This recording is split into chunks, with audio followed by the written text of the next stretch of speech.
Everyone has a favorite Call of Duty. Most of these are not the ones in recent years, but whatever COD game is your favorite, it all had to start somewhere. And all it really took was some Medal of Honor devs going out on their own to create a game to compete. That being Call of Duty 2003. Now, I never really played any of the original games. The first one I ever played was World at War. However, I always wondered how different Call of Duty was before that point. So I figured why not play it and jump into the deep end and play on Veteran. And I thought, why not go a step further? Why don't I play every single Call of Duty in the franchise on Veteran and break down their story, their gameplay, and how difficult it really was?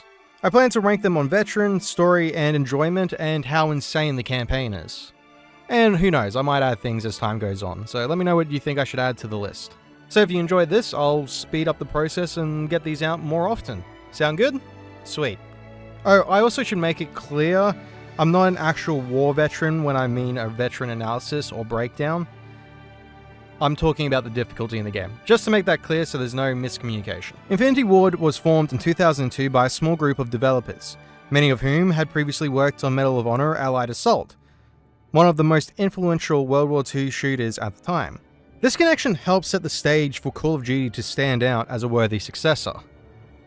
With a team familiar with both the World War II setting and the technical challenges of developing a first-person shooter, they had the tools to make a great game. The production of Call of Duty kind of had one main goal that the developers had in mind. The game had a nickname that was designed to encapsulate their goal, that nickname being Medal of Honor Killer. Subtle. They spent a lot of effort on the squad AI to make them as helpful as possible, instead of focusing on the solo hero angle that many games were like at the time. They also focused a lot on the realism. The game had a budget of $4.5 million, which seems like a small amount in today's standards, but back then it was a decent amount. And with this budget and their effort, they won several prestigious titles, including Game of the Year in 2003, as well as Computer Game of the Year and Computer First Person Action Game of the Year. The game got high reviews all around. The biggest complaint the game got was how short it was, which, at the end of this, you can kind of see why. Now with that basic and simple summary of how this game came to be, let's start our adventure through Call of Duty on Veteran. We start with the American campaign and training, and it's pretty simple. The first thing to get used to besides the graphics is the fact that there is no sprint button. Despite this though, we get through training and we're ready for our first mission. We're going to parachute in on D-Day and set some beacons up. Pretty simple so far. It is now June 5th, 1944 in France. We have officially started. We find a friend of ours hanging about, and we don't bother to check on him and just leave. We set up our beacon, and the chaos begins. And I think I'm doing okay, until, well...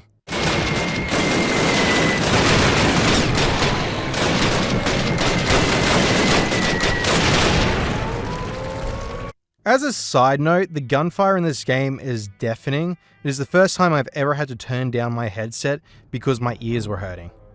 After some trial and error, we make it through. We regroup with Captain Foley and his men and decide to take over a town. We slowly push our way through. I drop to the ground a few more times. It's okay though, I'm just sleeping. Then we run into my first real challenge. Apparently, the squad doesn't like Martin, the character that I play as, and they decide to send him to run out in the open and clear a building by himself. What could go wrong? After a few failed attempts and some dumb deaths, we eventually make it to the point where the game saves. I celebrate that win by instantly getting shot in the face. After that, we keep fighting our way through to find anti-aircraft weaponry. Taking out the first one is easy as the Germans left a perfect opening for us. Of course I had to be the one to blow it up, because as a private that means I must do everything. We make it to the second anti-aircraft weapon, where I die multiple times and realized I must blow up the first one every single time, which is a little bit annoying. Eventually they send me to flank via the right. By myself, again. Surely that will work out. After a couple more attempts, we have one more to destroy. I decide that I'm just going to throw a grenade over the wall and let my allies take out the Germans. Thankfully, they were actually useful this time. I also discover that my cover is breaking. There's destructible environments? I didn't know we were playing Battlefield. My Call of Duty only lets you sometimes shoot through wood and break glass. That is it. Despite this discovery though, I blow up the final cannon and we're moving on to the next day. We start the next day by getting mortared and defending the town. We hold the location the best I can, and I take out my first tank. I also decide that I'm going to keep a rocket on me as I suspect that this won't be the only tank. We hold our ground in a church, which isn't too difficult. I only died once here, I believe. We then head to the field to take out the people who woke us up with mortars. It's a little tough at times, but we get there in the end. We now must leave Captain Foley and go find Major Shepard. Martin, over here! Get in the car! Okay, Captain. Assuming we get back to Battalion in this rolling junkyard, what do I tell him? Hand this directly to Major Shepard. Tell him Baker Company has secured the town, but won't be able to hold it long if we don't get relief soon. Got that, Sergeant? Oh, yes, sir, you bet. We ride through enemy lines in a French tin can. Want to paint a bullseye on it, sir? Yeah, pretty sure that won't be necessary, Sarge. So unless you got a better idea, or a radio that works, carry on. Good luck. Oh man, this is nuts. I can't believe we're doing this. Believe it, unless you sprout wings and want to fly. It's only 6 miles, Private. Just shut up and do your job. We need to get reinforcements, as without backup, the town will be lost. We're now on our next mission, driving through a bunch of German soldiers, and what could go wrong? This section is an on-rail section that isn't too bad, and I actually enjoyed it quite a bit. I was worried it would be too much of a challenge. I died a few more times, but we eventually make it to a town where we sort of crash and must fight on foot. The death toll continues to grow, but eventually we make it to another car where I just hide and eventually hop in and we escape, making it to our destination. So, we successfully helped Captain Foley hold the town and get reinforcements sent to him. I gotta go report in to Major Shepard and get our orders. Take 5, but stay put. Okie doke, Sarge. What the hell else am I gonna do? We are now onto our next mission to destroy more air artillery. I have more insane deaths, watched some hand-to-hand combat, then I run into my next big challenge, running in this open field. Let's just say I took a break at this point as I was starting to lose my mind just a little bit. And this will not be the first time. Eventually, I would make it through the trenches and the rest of the level will be super easy. This mission would be a success and will be eventually set on our next one. We would be doing a prison break for a Captain Price. No, not that Captain Price. This Captain Price. I take point on this mission and we make our first checkpoint. After a couple of deaths, we make it into a mansion. It takes a few attempts and me losing my mind just a little bit more to make it inside. This is where the torture really began. The close quarters of the mansion make it a serious problem. Enemies pop their heads around the corner so quick I can barely register when they're there. Most notably, a section where you have to go on the outside on the balcony was a real pain. I died here so many times I started to lose count. However, I got into a pattern. Shoot the people in the truck as if I missed them, they would flank me from behind. Then try and take out the enemies on the catwalk, and then eventually make it into the next room without dying. After a few more attempts, we eventually make it into a secret room, get ambushed, but thankfully I had reloaded before it happened. Otherwise, I would have been pretty pissed. I then make my way down to where the cells are and rescue Captain Price. He's injured, but he's helpful despite looking like he shot himself. The section after this isn't too difficult. I kind of just rush in and take out groups of enemies when they spawn in. After rescuing Captain Price, we have one more man to rescue. We then head to a prison compound, and once we start, we have 10 minutes to get in and out. I was worried about the timer, but it ultimately wasn't too difficult. The other troops make it easier, and I just stayed back and sniped. We go in, rescue our man, get out. Easy peasy, we're done with the American campaign. I can't see the Bois de Bavon. Oh, for God's sake, Jack. It's the biggest forest in Normandy. Pay attention. I am. It's not there. Well, perhaps they moved it. By my calculations, we're on course. We'll want to bank north 2 degrees. At 5, 4, 3, 2, 1, and bingo. 2 degrees starboard onto course.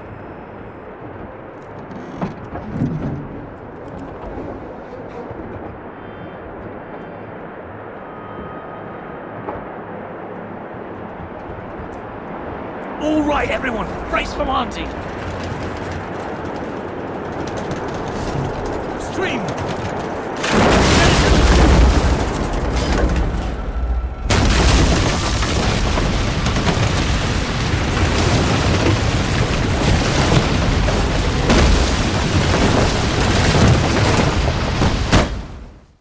We start the British campaign by flying in, and we must take and hold a bridge. Taking the bridge isn't the problem. The problem occurs when, after we take the bridge, 2 tanks appear. I have to run across an open field and not get shot. I fail at that multiple times. Then run back across the bridge, somehow survive that, and then get on the flak gun and use that to destroy the tank. The flak isn't super efficient due to it being as fast as a turtle. After a few attempts, I managed to kind of use the gun as a shield, protecting me from one side. The next morning, we must hold on to this bridge.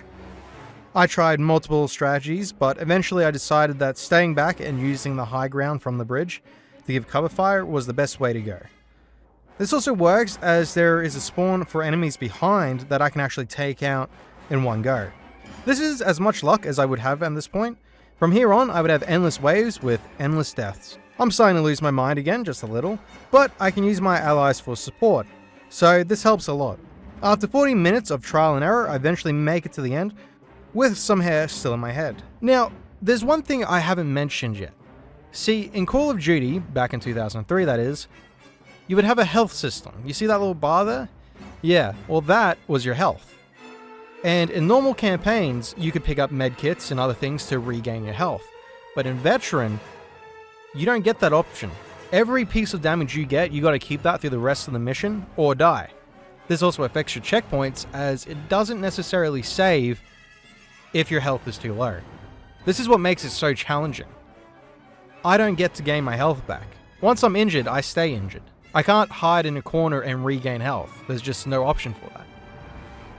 Now we're on to a nice easy mission, I think to myself. I am by myself and I have to take a dam. This isn't too challenging and I start to wonder if this will be a nice change of pace. Guess what? I was wrong. The top layer was no problem at all, but once we start working our way through the actual dam, it turns into actual torture. However, to add to this torture, I lost the footage for this section. However, to give you a brief rundown, it was so close quarters and the spawns were torturous, I quit twice out of pure rage. I lost my mind just a little bit in this section, and it took me nearly 2 hours to complete this singular mission. I've never been so angry in my entire life playing Call of Duty, especially because once you make it to the bottom of the dam, I thought I was done. No, you have to go all the way back through the entire mission, and I had about half the health, so every single shot was an instant kill. And just the thought of it makes my blood boil. Anyways, I lost the footage for this section. Trust me, it wasn't fun. It was torturous. I didn't like it. And it went from a fun challenge to a challenge to this is not even fair. Why would you make the game like this? The only way I completed this mission was pre-firing corners constantly, and only that gave me a 50-50 chance because there was normally 2 enemies around a corner and I would have to pray that one of them would miss. And the fact that I didn't have allies to use as a distraction made this mission so torturous, I just can't talk about it. I'm in the recording booth right now, and I'm clenching my fist, and it's getting hot in here because the heat of the rage coming off of me is just spreading into this entire booth. Anyways, I do manage to make my escape. Captain Price picks me up in the back of his truck, and we drive to freedom. However, my thanks will be gone in the next mission. We're on another on-rails section, and I can't really avoid the damage here. I just gotta destroy enemies before they can hurt me at all. At first, it isn't too tough. I make it to the bridge, which is the halfway point of this mission. I have to cover my ally as the explosives don't go off, and he has to go and manually set them off. But after that point is where I run into some trouble. You see, I took some damage earlier on in this mission, which I didn't think much about. However, I ran into a reoccurring problem. I could take out the enemy's trucks pretty easily. It didn't help that I ran out of rockets because for some reason, Sergeant Waters decided that shooting at a random corner with the last rocket was a good idea. Don't know what he was thinking. So I was a rocket short, but that wasn't the problem. The other problem was at a certain point on a hill, it seemed I would get hit no matter what I did. And this happened a lot. I think I only got past it at one point and made it right to the end of the mission, which I didn't know at the time, and died right near the end. And I had to restart that entire section again. So eventually, I quit, came back the next day to give it a shot. I still had no luck, so I restarted the mission fully. I made it back to that save point with more health and went from there. And after some trial and error, I finally succeeded. Yay me. We aren't out of the woodworks yet because we have to still escape and get out of enemy territory. This isn't too difficult, thankfully. I'm still technically stuck in the truck in the beginning and I do get damaged there, but I have enough health to finish this mission. It did take me a few trial and error as I had to shoot some planes out of the sky without getting injured, and at one point I was right at the end of the mission and I just got shot by one guy I left by mistake. However, when I got to that point again, I didn't make the same mistake. So I hop in the truck, we make it to the plane, and we escape. We then have one final mission with the British. This final mission is for myself and Captain Price to sneak on a German ship, plant explosives, and then fight our way out. The start of it's pretty easy. Captain Price can speak fluent German apparently, and we just go straight down to where we need to be. Once there though, we run into a few problems and the fact that we end up in a shootout. I pretty much lose Captain Price instantly. I don't know where he is. I am by myself and have to fight my way out. I die multiple times as I'm trapped in a hangar and I can't really get out without dying. Eventually I learn where all the spawns are, successfully taking out every enemy before progressing. Eventually I have to make my way to where the captain hangs out. I get a few bits and pieces done there. I make my way out. I return to Sergeant Waters. He mentions we lost Captain Price. I didn't know he was dead. Apparently he died and I just didn't see it. So, RIP Captain Price, you will be missed. Let's get the hell out of here.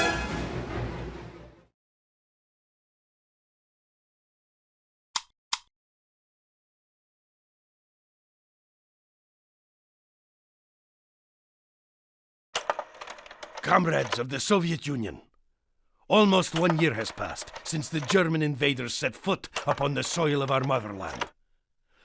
They have advanced deep into the Soviet Union, capturing city after city, raping, murdering, and robbing the Soviet people. Although our situation grows desperate, we have one last hope of defense. The city that bears our great leader's name, Stalingrad. Comrades, many of your countrymen are already there, defying the Germans at every step. Soon you will stand alongside them, and you will not fail to defeat our fascist enemies. No one shall take even one step backwards. Commissars will execute cowards on sight, giving faithful soldiers a chance to do their duty. The motherland is counting on you to achieve victory at Stalingrad. The Russian campaign starts off the most interesting. We instantly get to see how messed up the military tactics were at the time. In the very first mission, you notice how you were on a boat and how everyone looks terrified. At first you might think this is a normal fear, but it's quickly revealed that they are scared of not just the Germans, but also the Russians, as you will likely be shot by the Russians if you decide to retreat or run away, as they have the simple rule of no Russian shall take one step back. And if you do, well...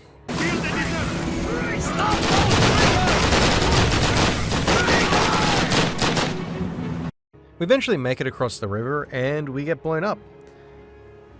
Hang on, I know this audio from somewhere.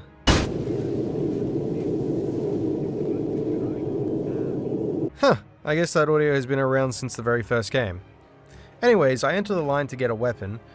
Unfortunately, I get passed off for someone else, just like my childhood. See, the Soviets used the trusted method of run behind your friend, and once he gets shot, you can take his gun. So I went into active combat with only a single clip of ammo. I then get blown up for the second time, and then have to run towards the Germans. This doesn't take me long to realize this isn't the best idea. Luckily, I make a friend who helps me get to cover by using me as bait. He mentions how we have to retreat, but if we do, we'll end up getting shot. However, our new friend has an easy solution to this problem. We then make it to cover and wait for artillery, and once it's done, we make our way inside. For not having a single weapon, this mission was actually pretty easy to complete. For our next mission, we must run straight into danger, unarmed. Luckily, our allies were shot dead, meaning free guns for me. Yay for me, not so much for them. And interesting to mention is if you actually stay back in this mission and don't charge forwards, you'll actually get shot by your own men. Which is a nice amount of detail that they put in. I would then make another new friend who mentions how running straight into machine gun fire isn't the best idea or his idea of a fun time, so we decide to go into a building and try and flank them. We make it inside and start working our way through the building. With German weapons of course, as fighting with anything Russian doesn't really work with the lack of ammo they have. We push our way through the building, working our way up to the roof, only getting shot at a couple of times. And then we use a sniper to take out the commanders of the German side, so they can no longer call in reinforcements. After this, I would head down with my new friend, and then we just kind of push our way through the city. This section was pretty easy. I just kind of hid with the sniper and just sniped everyone from a distance. I would keep this pattern up, working our way through the city till we make it to the sewers. This was the first sign that things were going to become a challenge. The close quarters combat in the sewers were infuriating with some of the spawns. However, the benefit of finding the PPSH made close quarters not so painful. The real challenge was being by myself. However, we do find some comrades who decide to help out. Once they are there, we make it behind enemy lines pretty easily and there's no real issues. Okay, we're on to one of the most difficult levels yet. Just like the dam mission I mentioned before, this mission starts off the same, with me sniping, except this time someone is being used as bait, thankfully not me. We then get hit with artillery and must approach the building. This is when I learned that maybe my luck is running out. I must take out and capture the building. Start the montage.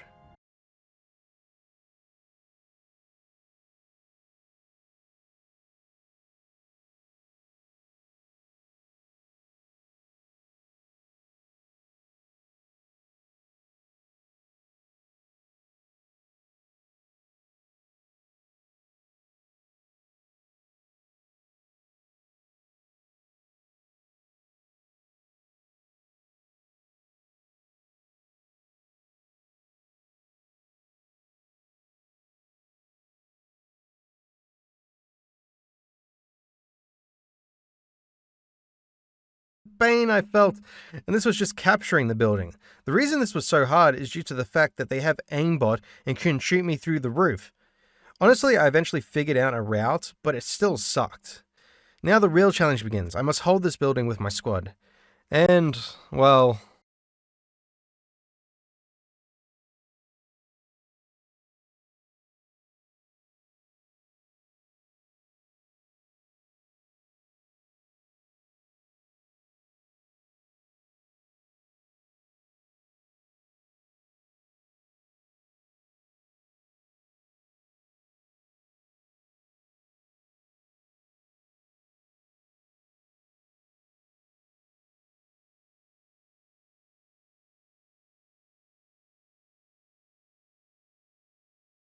Yeah, this mission is practically impossible. The constant wave of enemies and having to move from one side of the building to the other to use the anti-tank rifles is nearly impossible. You also can't camp at the top of the building because you'll get hit by artillery. This mission is nearly impossible to complete. However, with the power of the internet, I found the most unbeatable strat. I hid like a real man and waited for the timer to run out, and let my comrades handle the remaining enemies. Thanks for the help, Retro Dre from 13 years ago. After that amazing success, we then must take a tank facility. This mission starts off somewhat okay. I still die, but I'm desensitized by this point. I do get a horrible spawn though, that being right on top of a grenade. So after restarting the mission and getting back to that spot, I watch all my comrades hit the floor. I take out the tank, and after multiple deaths, by some miracle, a comrade actually survives, allowing him to be the distraction that lets me make it through the building. I make it to the other side, and thus we have 2 more missions, which are actually really easy and I didn't die a single time. Turns out that being a tank kind of works out really well. Nothing of note to really mention here. And thus, we have reached the end of the Russian campaign. You know how I said that those were the final missions? I lied, we have 3 more where we get to say goodbye to our American friends, our British friends, and our Russian comrades. So let's see how painful this will be. We start with the Americans, and we get to see Captain Foley again. We then get mortared, which I think isn't fair because I can't even see my death coming. However, eventually, once we get close enough, we eventually just have to clear some bunkers. This section really isn't that interesting. The hardest part was the beginning. After that mission, we then return to the British, and we get the longest and hardest challenge out of the final missions. We have to take out flak cannons and destroy some rockets. It's challenging as normally it's just myself and the lovely Mr. Waters.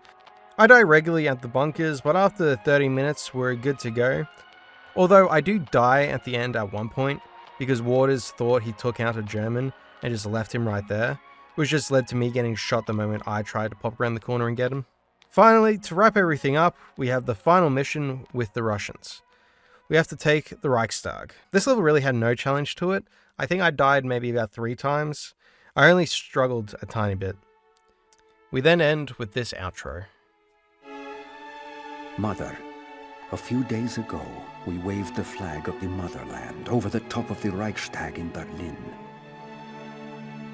The war, at last, seems to be coming to an end.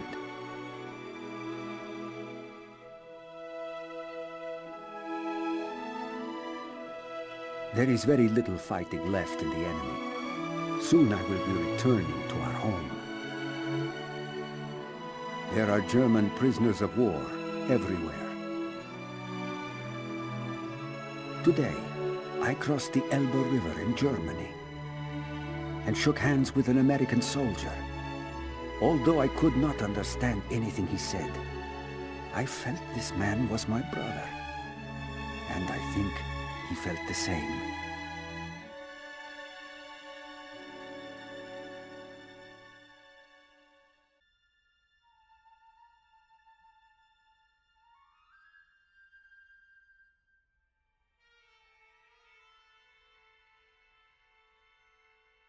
The story of Call of Duty is a pretty simple one, and there isn't too much to go into really. We play 3 different soldiers on 3 of the different fronts.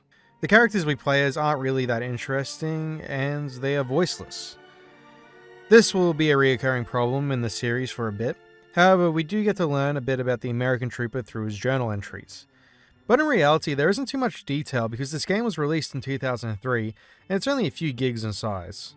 Despite the lack of deep or driven story, this game's purpose was to show off multiple sides of the conflict, and it shows us what it was like for a normal soldier. Honestly, the most interesting levels were the Russians. Not for characters, but just getting to see how brutal it really was for them. They really didn't have a choice. We get to play as a nobody sent unarmed to basically die, which must have been really unpleasant for the real men sent to this war. I don't think I've ever played another game that has kind of shown that part of the war. Even in World at War, you aren't really a nobody, so we don't really get to see the brutality that the Russians had towards their own soldiers. We do get to see the brutality they had towards their enemies though. The American campaign is enjoyable and some of the missions they give are entertaining, however there isn't much worth noting story-wise. There are some great weapons and the American campaign is probably the easiest. I do like the detail of the American loading screen being personal journal entries. It adds a little bit more character than just a regular mission statement. For the most interesting characters, I have to give it to the British campaign. Captain Price is rememberable, not just because I think of the other Captain Price, but also because his character actually has a decently fleshed out personality. Same for Sergeant Waters. I believe this is because we stick with them constantly throughout their missions. However, they are pretty one-dimensional. Also, Price just randomly disappearing is kind of annoying, especially because I couldn't tell he was gone until I got back to the boat. The Russian characters we meet change regularly, however this does line up story-wise for how much of a mess the whole situation was for these soldiers. The ending overall doesn't really feel super fleshed out. There's no real big conclusion. We basically just make it to the end of the war, which I mean is probably how it felt for everyday soldiers. However, the lack of investment and full conclusion for these characters' stories does leave a sort of empty feeling. This veteran campaign was truly difficult. When it comes to ranking this against other games in the franchise, I might have to say that it was one of the hardest I've ever experienced. However, we will discover more as time goes on. So what were the real challenges of this veteran playthrough? Well, the first real challenge is the health. In the normal game mode, you could pick up medkits. However, in veteran, you're expected to make it through each level with your starting health, and there's no regen. This adds to the challenge and can turn a simple mission into a nightmare, especially in sections where it's nearly impossible to avoid damage. Most notably on track sections. This isn't the only problem though, as another annoying thing is that the game won't save when your health is too low at certain points. I assume this is to stop you from being trapped in an impossible segment, but this drove me up the wall multiple times as the fact that I could get to a certain point, but I was too injured for the game to save, was just super annoying. This game's version of Veteran isn't just difficult because of the health, it's also because the enemies kind of have aimbot most of the time. The number of times that I could not physically react before I could even see someone at times was infuriating. This by itself wouldn't be too bad, but with the combination of no way to regain health, it just brings it to a whole nother level.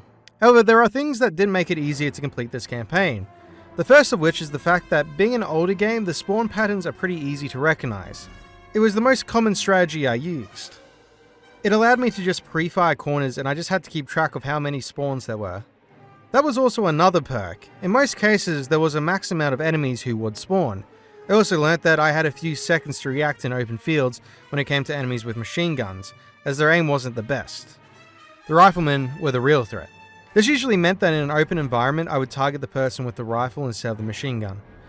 However, in close quarters it was pretty pointless. Another benefit with it being an older game was the fact that there were a few glitch spots that made some areas a lot easier to finish. The biggest example of which is that one Russian level. Despite this though, there aren't really too many issues that I ran into. The only other annoying thing was the lack of indicators for when grenades were thrown, but I guess a point for realism, I suppose. So, what was the hardest mission in this game? I really thought it was going to be the dam mission. You know, the one where I lost a bit of my footage, but spent an hour and a bit on? This mission's real challenge is for the fact you're by yourself and can't really rely on your allies as meat shields. The close quarters you experience also adds to this nightmare. However, the Russian mission Pavlov's house was insanely difficult. At the start it wasn't too bad as you could stay back with the sniper. However, after that it just goes downhill. The mission just gets harder and harder. Getting into the house is a challenge, but doable. Then clearing out the house is even more of a challenge, especially with enemies hiding around every single corner. This eventually led to me rage quitting. However, by some miracle when I eventually decided to come back to the game and try again, I managed to make it to the next section without taking any damage on my first try. Now all of this is bearable, but this is when it became insane. Fending off attacking forces and stopping them from getting into the building is next to impossible. Your allies are meant to protect you, but they can't really do that. I could not have completed this campaign if it wasn't for Google. So I have to say thanks to the person who made the video showing me the glitch spot that made it actually easy to pass. Without this, I feel like it would have been nearly impossible for me to finish this level. As if you camp on the top floor, you randomly just get blown up, which made that an area a no-go. So this spot was truly the only option. Without this, I probably would have never succeeded. So the hardest mission award goes to Pavlov's house. If you were to play it the way it was intended to anyways.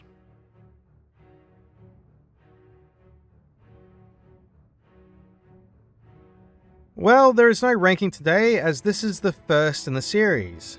So for now, they're all going to chill at being the best and worst for everything. Until I get to the sequels anyways. I plan for this to be a semi-regular series until I get through all the games. However, how quickly I get to the next game really just depends on how this video goes and how soon I can mentally prepare myself, as I was nearly breaking during this one. Honestly, I've never suffered this much playing Call of Duty in my entire life. Anyways, the future ranking system will be something like this. The first thing to be ranked is difficulty, how hard this game's version of Veteran is compared to others. This usually includes how often I died and how many times I quit out of frustration. The second section will be story. How in-depth and interesting is the story being told, and how much does it hold up to the others? This section will also include characters and how interesting they are. Insane meter. This section is just how insane things get throughout this story. This includes things like plot twists, set pieces, or just downright weird the game can be. And finally, the most subjective one out of the entire series, enjoyment. How much I enjoyed playing Veteran on said Call of Duty. This includes how enjoyable their Veteran difficulty is, as well as how interesting I found said story. However, I will go into more details in the sections as they come up. Also, if you have any recommendations or thoughts on what I could also add to this list, feel free to let me know. Besides that, that was Call of Duty 2003 on Veteran, a very simple analysis. Hi, this is Cameron Jack here. I hope you're all having a lovely day. I think this is going to be coming out around Mother's Day, so I hope you had a lovely Mother's Day. If you enjoyed this video, feel free to let me know. It always helps. Give me some feedback, what you want to see in the future. Let me know any ideas you have. I always appreciate them. I hope this was enjoyable enough, and I hope to get better as time goes on. I definitely know there was a few issues with this video before I've even done editing it. Most notably, the fact that some of the audio will be a little bit funny at times. It's because I've just moved into my new setup. I've got my new studio. It's not the best studio at the moment. I've still got some things to sort out, but I wanted to get a video out. But hopefully, Once things get a little bit more sorted and I get settled down, I'll have longer videos coming out, some better quality ones. I know I am currently working on my Dying Light video, which should be coming out hopefully sometime next month or this month, it really just depends.